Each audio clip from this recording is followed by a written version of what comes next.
ლაგოდეხის მუნიციპალიტეტის საკრებულო წინა და დღევანდელმა ხელმძღვანელობამ დაარღვია თავისუფლებები, დაარღვია ადამიანის უფლებები, შრომის უფლებები, არ შეასრულა უზენაესი სასამართლოს გადაწყვეტილება და უზენაესი სასამართლოს განჩინების საფუძველზე, რომ ერთი თვის ვადაში უკვე ახალი ბრძანება უნდა მოეკვლიათ ჩემი საქმე და ერთი თვის ვადაში ახალი ბრძანება უნდა გამოუცათ, ხელმეორედ უკანონოდ გამოთავისუფლეს ყოველგვარი მოკვლევაში დასაბუთებული არგუმენტების გარეშე.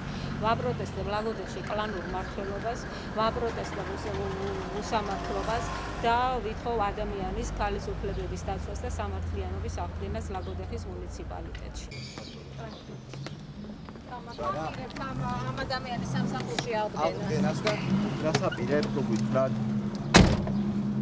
კომენტარისგან ჯოჯორობით თავ შევიკავე. თქვენს უფლებამოსილებაში ხო შედის ამ ადამიანის აღდგენა არ აღდგენის საკითხი? თუ აპირებთ რომ აღადგინოთ სამსახურში უზენაესმა სასამართლომ მიიღო გადაწყვეტილება.